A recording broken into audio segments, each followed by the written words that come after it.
皆さんごきげんよう、上川薫です。今回取り上げる話題は、日本と韓国における新型コロナウイルスのワクチン、この確保状況の比較をしようと思います。現在、日本でも韓国でもそうなのですが、季節が秋から冬へと移行する中において、新型コロナウイルスの感染者の確認数というものが増加傾向にあります。夏頃多くなって、それが秋頃ある程度収まったなという状況から、冬へと移行する中で増加するというこの傾向、その流れそれ自体は日韓で共通の流れとなっています。そして冬の時期というのは一般的には感染症が流行しやすいシーズンとして皆さんも知っているでしょう。例えばインフルエンザなどにおいては一年中インフルエンザというものは確かに発生はしています。夏かかる方もおられますし、秋かかる方もおられます。しかし、感染者数がピークを迎えるのは必ずと言っていいほど冬となります。冬になれば寒くなりますが、また湿度などが低下してきます。このような湿度が低下した状態というのは、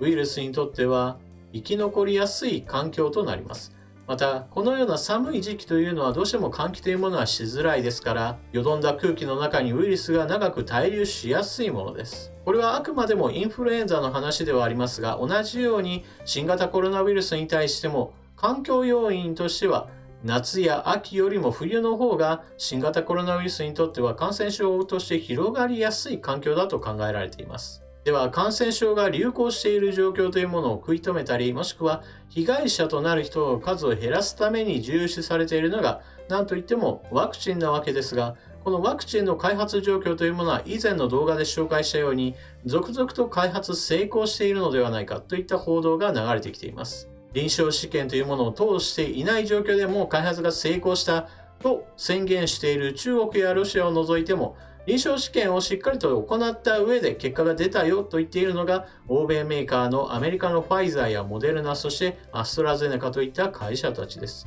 また世界各国ではこれらのメーカー以外のところも開発を進めていますので、新型コロナウイルスに対するワクチンが世界中で1種類も存在しないという未来は存在し得ません。もはや世界のどこかのメーカーがより良いものというものを作る、いわば品質競争に入ったと言えるでしょう。それではこのような状況下において、新型コロナウイルスの脅威というものを大幅に下げることができるワクチン、日韓の政府でその確保数がどうなっているのか記事を見ていきましょう。日本に負けないと大見得を切ったムン・ジェイン大統領、コロナワクチン確保できず完敗で大炎上、3億3000万対ゼロ。韓国国民はこの数字に憤っている。アメリカ製薬大手ファイザーの新型コロナウイルスワクチンが早ければ来月11日にも接種開始が見込まれる中、日本政府はファイザー1億2000万回、アストラゼネカ1億2000万回、モデルナ5000万回など約3億3000万回分のワクチンを確保したことが判明した。要するに、日本は全国民が2回ずつ接種しても余る量を確保したが、韓国政府が11月中旬までに確保したワクチンはゼロだったのである。韓国政府は9月15日、全国民の 60% が接種可能な3000万人分の海外ワクチン確保を推進すると発表していた。あれから2ヶ月、日本やアメリカなど世界各国がワクチンを確保する中、11月17日、保健福祉部のパク長官はまだ交渉中と発言して非難を浴びた。ファイザーやモデルナは韓国政府に早期の契約を促したが、11月が終わろうとする今、韓国がワクチンを確保したという知らせはない。来年上半期、日本でワクチン接種が始まる様を韓国人は羨望の眼差しで見守ることになりかねない。昨年8月、日本政府が韓国向け輸出規制措置を行ったとき、我々は再び日本に負けないだろうという名言を作ったムン・ジェイン大統領だが、何一つまともに勝ったという実績を残していない。コロナワクチン確保戦争で日本に完敗して世論は炎上、不信感が頂点に近づいている。我々に足りなくても北朝鮮に。80年代、大学生として左翼運動の先鋒に立ち、現在はムン・ジェイン大統領の側近に名を連ねる共に民主党議員のイ韓国統一部長官は11月18日、ニュース番組に出演して、韓国のコロナワクチンが不足しても、北朝鮮に配らなければならないと発言し、翌日ニュースのトップを飾った。日本政府が3億3000万回分のコロナワクチンを確保した一方、韓国が1回分も購入していないことが明らかになってすぐの極めて非常識な発言に、国民は唖然とするほかなかった。イ統一部長官は、韓国の公務員が会場を漂流中に北朝鮮軍に銃殺され、焼却された今年9月、コロナ予防のマスクなど医療品の北朝鮮向け支援を承認したことが明らかになり、波紋が広がった。ムン・ジェイン大統領は、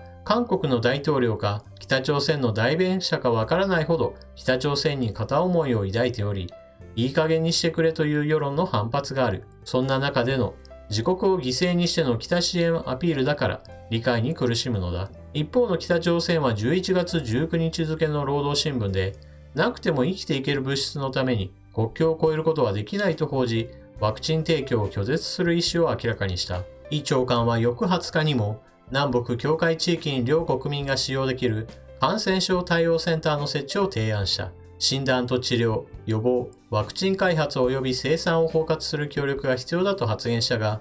北朝鮮は22日に再び労働新聞で、完璧な封鎖障壁の構築が重要だと拒絶している。ドイツ部は11月10日、北朝鮮に約1700、6300万ウォン分の米を支援するなど、総額で約8276億ウォンを対北朝鮮支援機関に支出する予算を編成した。同日、韓国財政部が今年9月時点の国家債務が約800兆ウォンに達すると発表したにもかかわらず、8000億ウォンを超える国民の血税を北朝鮮に捧げるというのだ。元在韓日本大使の武藤氏は2017年6月、書籍韓国人に生まれなくてよかったを出版し、私が会ったムン・ジェイン大統領の頭の中には北朝鮮しかなかったと述べた。韓国は武藤氏を堅姦論者と非難したが、現在の状況を見ると武藤氏は間違っていなかった。ワクチンを確保できていないにもかかわらず、北朝鮮への支援しか頭にないムン・ジェイン大統領に為政者の資格があるはずがない。韓国政府がワクチンを全く確保できていないというニュースだったわけですが、一方で民間企業ではワクチン確保の動きが出ていることも少し補足しておきます。韓国バイオ企業、ロシアのコロナワクチン、スプートニク V 生産契約、年間 1.5 億回分、ロシアの政府系ファンド、ロシア直接投資基金、RDIF は13日、国立ガマレーヤ研究所が開発している新型コロナウイルス感染症ワクチン、スプートニク V について、韓国のバイオテクノロジー企業、GL ラファとワクチン生産契約を締結したと明らかにした。声明によると、契約で GL ラファは、スプートニク V を年1億5000万回分余りを生産する。来月から開始し、生産されたワクチンは世界各国に供給する予定としている。RDIF は11日、スプートニク V の第3層治験の中間結果で、感染を防ぐ有効性が 92% だったと発表した。お聞きしていただいたように、日本政府は日本国民全員に接種したとしても、有り余るほどの量を契約しています。このようなことに対して、なんだ税金を大幅に無駄遣いしているじゃないかといった批判は当たりません。なぜならば、これらの開発メーカーが全部成功するかどうかというのは事前には全くわかりません。ですから、すべてのメーカーが開発成功しないだろうぐらいの気持ちで、複数社に対して契約を持ちかけ、そして実際に締結しているのです。また、これらの回数分についても注意点があって、それは提供される時期というのは決して一括で一時期というわけではありません。ワクチンの場合であれば保管するにしてもその保管期限というものが決まっていますから、ある程度時期を分けることとなります。ですから日本国民に全員に打つ、そして2回分あるよと言っても、それはあくまでも一括に納入した場合であり、実際には分割して納入されることとなりますから、決して使用期限を迎えて契約分が全て無駄になるといったような話ではありません。使わない分については納入を待ってもらえればいいだけですので、日本国民2回分あるよと言っても、それは最終的には時期が来れば使われるもので、決して契約自体が無駄になるものではありません。一方で韓国においてなぜこのような国民向けの契約というものが行われていなかったといえば、それは